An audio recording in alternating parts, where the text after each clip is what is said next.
Welcome to another episode of Tatiana and Angelica Live. I'm Tatiana Mroczek. And I'm Angelica Mroczek. And today we're here with Assemblyman Charles Fall, a lifelong Staten Islander who represents New York's 61st Assembly District covering the Northshore.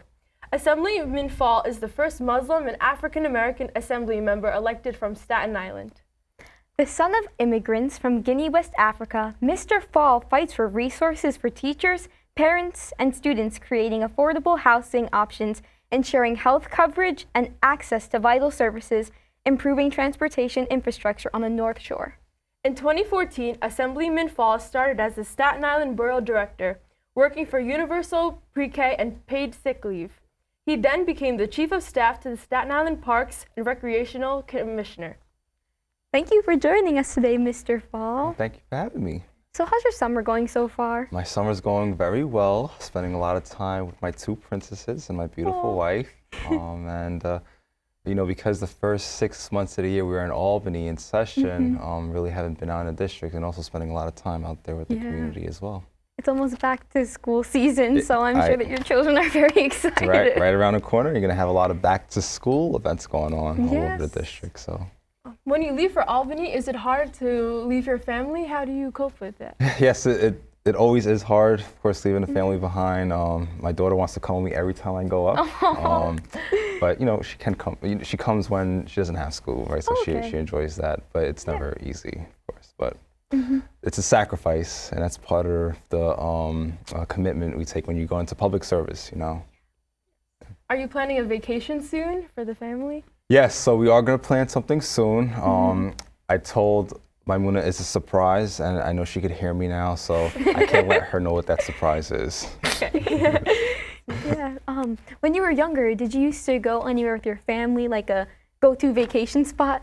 Yeah, so the go-to vacation, when I was younger, my parents used to always take us to West Africa, Guinea. That's where you know, my ancestors are originally from. That's where my parents grew up. They were born. And, you know, so that's really where we used to always go as kids, to also, you know, understand the family over there, right? Because, you know, we have a lot of family here too, but, you know, so we have a better idea of that. Yeah, well, we both have an older sister, 2 parents, and a cat, Mango, so we're glad to have a very close family. But for you, how important of a role has family played through your rise in high school, politics, and college? Yeah, family has played a pivotal part of my life, right? For me, I feel like they are the reason why I am where I am today. You know, the discipline that my siblings and I learned. You know, one of the things that my mom used to always tell us is, you know, as you're growing up, you want to make sure that you know, you treat others like how you want to be treated. You work hard, and if you do those 2 things, a lot of good things can happen. You know, never no guarantees, but you know, at least you're headed toward the right path. And education was a big thing, right? More doors open up if you, I guess, well, no, if you do go to school, but if you go for higher degrees, you know, you'll have more opportunities. So family has always one, been near and dear to my heart, but they are also the reason why I am where I am today. Yeah. So we are juniors at Curtis High School, the International Baccalaureate Program. And can you please tell us about your education? I went to public school my whole life up until high school, where I had a scholarship to play basketball at Moore Catholic. Oh, very nice. You know, and public school, private schools, they're unique in their own way. I still am in contact with my teachers that I went to from 72, I-72 and Moore Catholic. You know, they, I would also, in addition to family, are part of the reason I am where I am today, because of, you know, instilling in me, I would say, important values from an educational perspective that, you know, you want to amplify to the community, I think, you know. And, you know, and it was also special because the same teachers that helped me finish school were the same ones that helped me get elected, you know, and that was like very special for me. Yeah. But yeah, that's, oh, and then for college, I went to Southwestern Kansas on a basketball scholarship. which was a complete culture shock, but it was a great opportunity to, I guess, experience another part of the country that I was not familiar with. And people there are very kind, you know, so it's a good experience, but it wasn't better than Staten Island. Yeah. Well, on the way home from school, my sister and I, we take the bus home down by the ferry, but by the time that the bus reaches us, it's already filled. So I think that mass transit on Staten Island is a really big issue. But what do you think are the top 3 problems facing your district, the North Shore, today? And what proposals do you have to solve them? Yeah, so mass transit is a big issue. That's actually one of my biggest priorities. Yes. And the fact that the buses continue to be overcrowded and you know, there aren't buses on standby is a problem, you know, and I feel like, you know, the MTA has enough staff on the field to do these types of analysis, you know. Hey, it's rush hour, there are tons of people waiting for the buses, where are the extra buses, you know? Yeah. Like, and a thing that's frustrating with that is, you know, the fares keep going up, you know, and the services keep decreasing. And so if, I guess the MTA was in the private world, they would have been fired a long time ago because they haven't gotten their act together. Yes. And so I think what we have to see here is, one, an increase in services, so folks aren't waiting and we don't have the overcrowding issues. I also feel like a bus rapid transit would be very important. And I'm not sure if you're familiar, but once upon a time, there was a rail line that connected Arlington to St. George. And that rail line has been out of service for almost 70 years now. And so there is an interest to make that rail line into a bus rapid transit, of course, to improve public transportation on the North Shore. Could be, I think the rough estimate that I heard was about 200 to 300 million. If it was a light rail, it would be about $1 billion, right? So we want to take baby steps and go for a BRT first, and because I feel like that's something we would be able to get sooner rather than later. And when I say soon, that doesn't mean next year, because government takes forever to operate. We're working on just working on it. And I also think improvements to the expressway could help a great deal, you know, because there is that bottleneck right near Victory Boulevard where the HOV lane ends, and we want to, you know, figure out how we can, you know, address that issues to improve traffic there.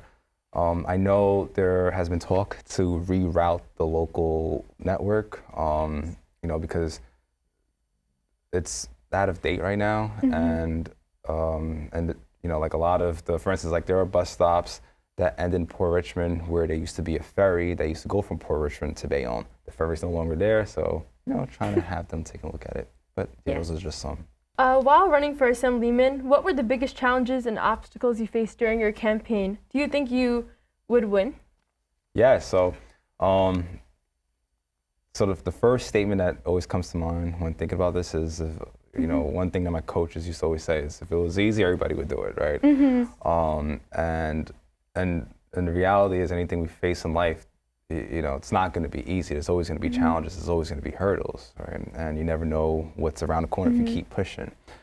And so when I ran, I feel like the biggest thing, the concern out there was, you know, am I too young to be an elected official? And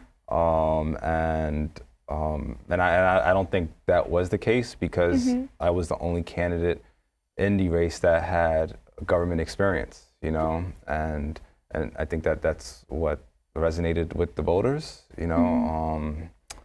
I think I made the case that I am a hard worker, and I do have big plans for our district. And I think in my first 6 or 7 months, I think the work speaks for itself, but, you know, there's still a lot more work to do. What's it like to juggle your job and family? Yeah, so it's one of those juggles where you can't let anything fall. If you fall, it's going to be not good. And so, as I was mentioning earlier, again, being in public service, being an elected official is a big sacrifice. You know, you're spending a lot of time away from your family to make the state and the community a better place.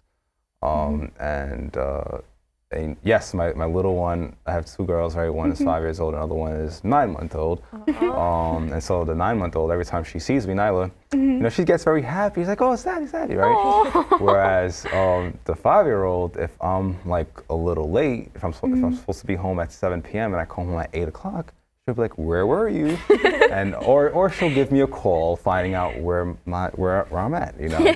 and I cannot be late, or else, you know, she'll hold my feet to the fire. But it's a really big, like I was saying, sacrifice, and for the greater good, I believe. You know, and when I made the decision to go into this role, you know, I was in a profession earlier where, look, I was very happy with my job. I had a very great boss.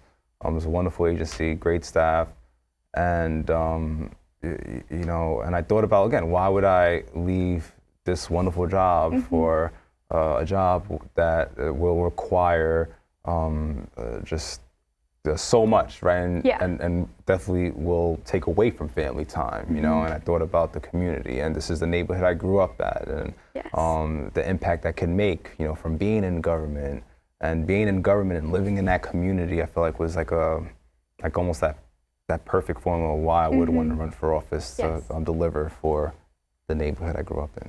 What do you do to relax or wind down? Yeah, so we usually take a lot of trips at the park. We were actually at the big park before coming here with Maimuna, and you know, she loves Chuck E. Cheese, so that's like another big thing we go to. I would love to take her to the trampoline park, but I actually just introduced legislation about trampoline park safety. But right now, I feel like until that bill is signed into law, then we'll start going into the parks, because my concern with the trampoline parks, and this is a bill that was passed in the Assembly and in the Senate, and what we saw in 2013, there were 2,500 reported injuries in trampoline parks. Right? And in 2017, that number went up to like 17,000. You know, and so it just shows there's a trend. People keep getting hurt in trampoline parks. When you go to a trampoline park, the intent is to have a good time, to have fun, not to get hurt. But what we're seeing is people are breaking their necks, their back, their shoulders, like limbs, and it's not good. You know, and so with the legislation that passed, it would basically require trampoline parks follow the national safety standards on what trampoline parks should be, like the design for the trampolines, making sure the appropriate padding is on the wall, and the staff is adequately trained in an event that somebody gets hurt. You know, you can't have a 500-pound adult jumping next to a 100-pound kid, you know? And so, like, you know, making sure there are safety mechanisms in place.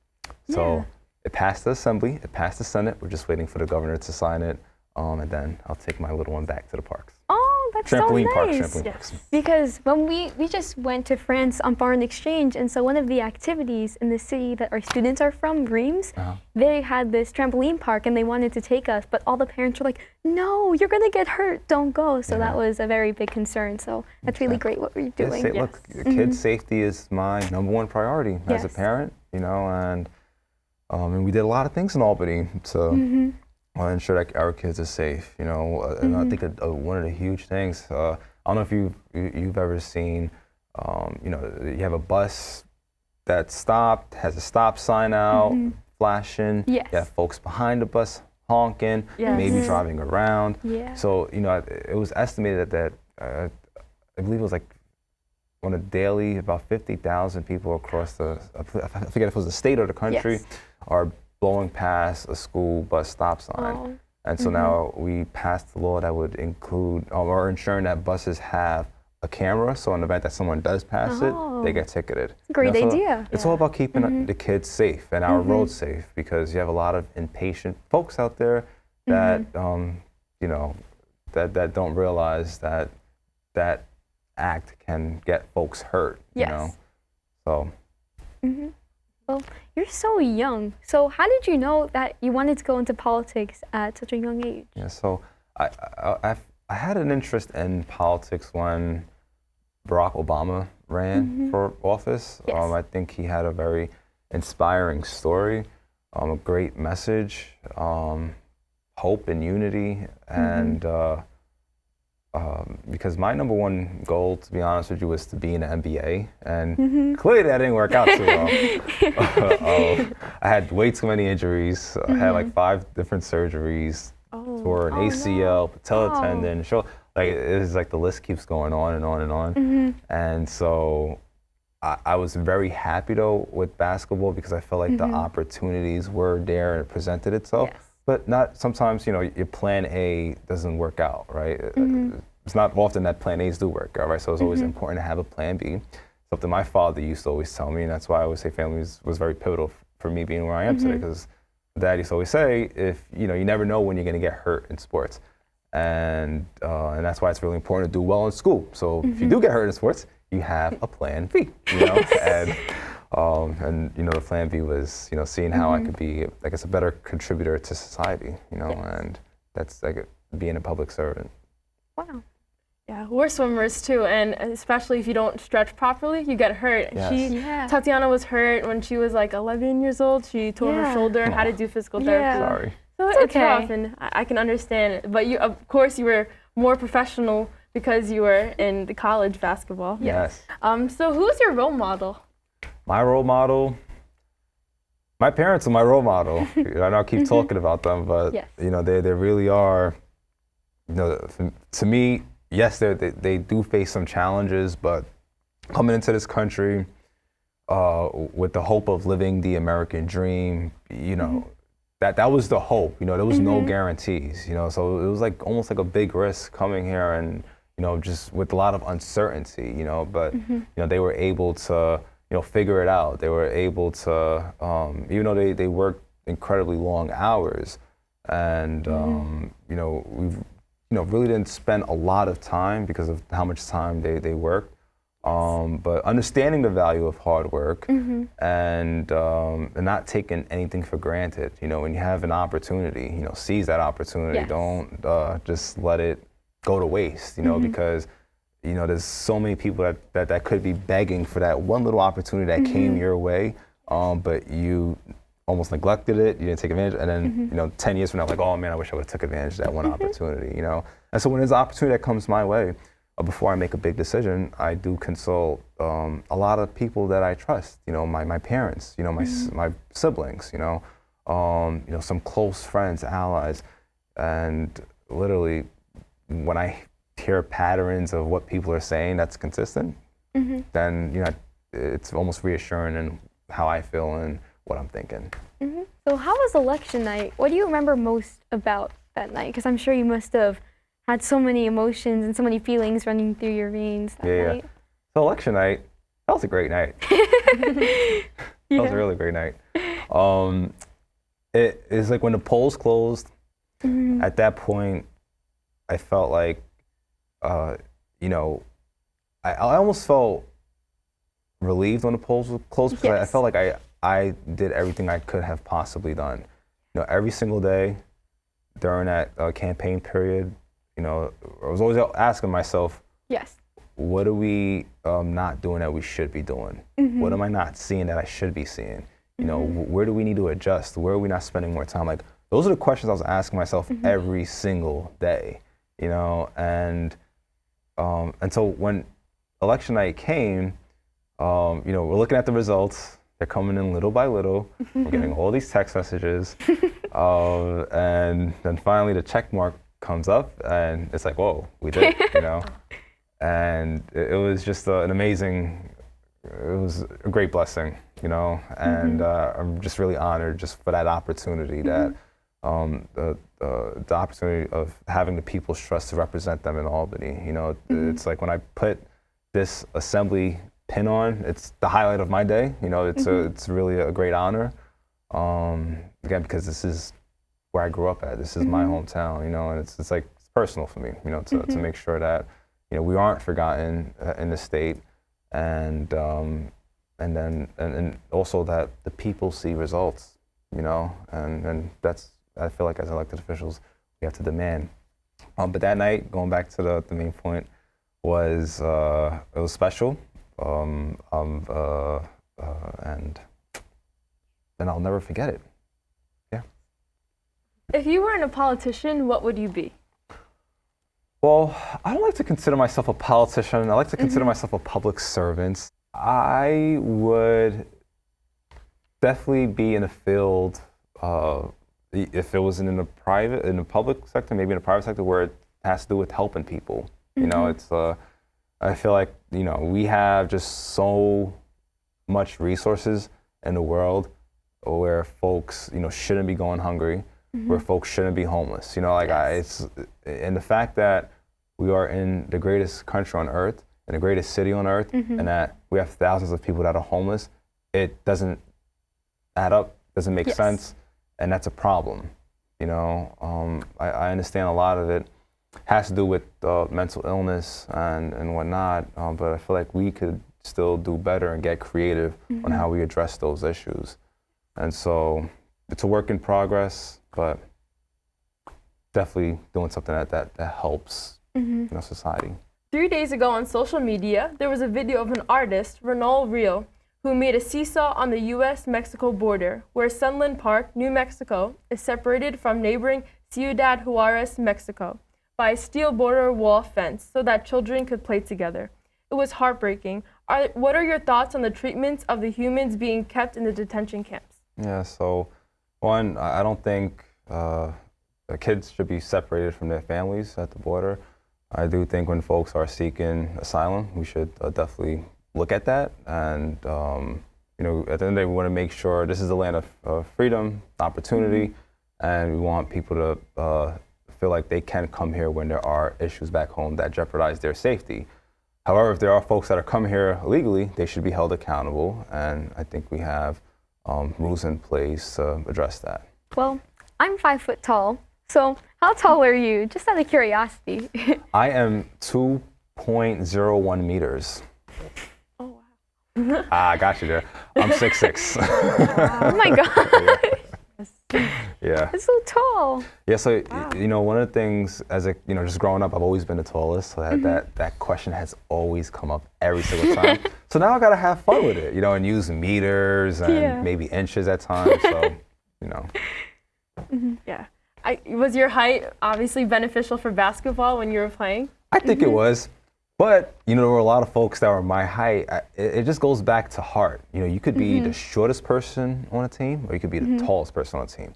If you're not playing basketball with heart, you should just sit on the bench, because it's like a game where it's just not even basketball, it's just athletics in general. Yes. You know, I feel like that motivation, that drive, it's so much more important than height. Like I've played basketball with some of the shortest people ever, and I always chose them over the tallest sometimes, because sometimes the tall people aren't, you know, it just depends. If you don't have, if you're not playing with the passion, the heart, you know, I think that's the one that makes the biggest difference. Well, when you're in public, do you think that people are scared to talk to you if they recognize you because you're so tall? Do you think that your height is intimidating to people? No, I think I'm approachable. I think I am. But yeah, because, you know, 9 times out of 10, I'm smiling, unless my daughter spilled the coffee all over the rug. But, you know, I'm approachable. What is your favorite restaurant and cultural spot on Staten Island? My favorite restaurant and cultural spot. So there are definitely a lot of good restaurants and a lot of good cultural spots. I can name a few, but then I don't want to be, I don't want to forget about the ones that are going to call me later on and say I forgot them. So I'm going to keep it very vague and general and say I really do appreciate our restaurants and cultural institutions on Staten Island. They are the best, I feel like, in the city. And I took the assembly speaker to a couple of them this past week. So one of our favorite spots on Staten Island that we actually took our exchange students to is Ralph's and Danino's, but unfortunately Ralph's was closed, so we had to take them to Eggers. But it was still pretty cool, because that's something that's very Staten Island and that we're known for.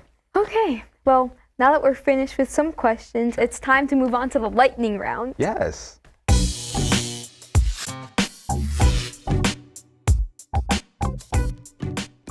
Okay, so the lightning round, there's simple, short questions. It's either you pick an answer choice out of the two, so we'll give you two choices and you pick which one you like the best. So, Okay. the New York Nets or the New York Knicks? Knicks. We're Knicks fans too. Winter, spring, summer, or fall? Fall. Fall, Come Charles on. Fall. I wasn't gonna go with any other season.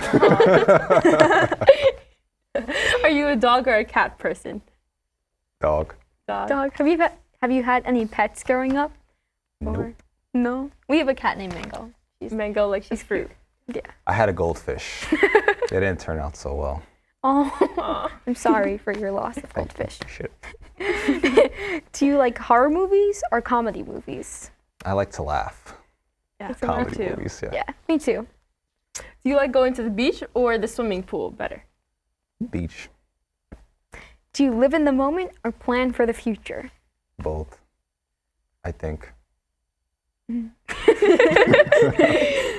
Fruits or vegetables?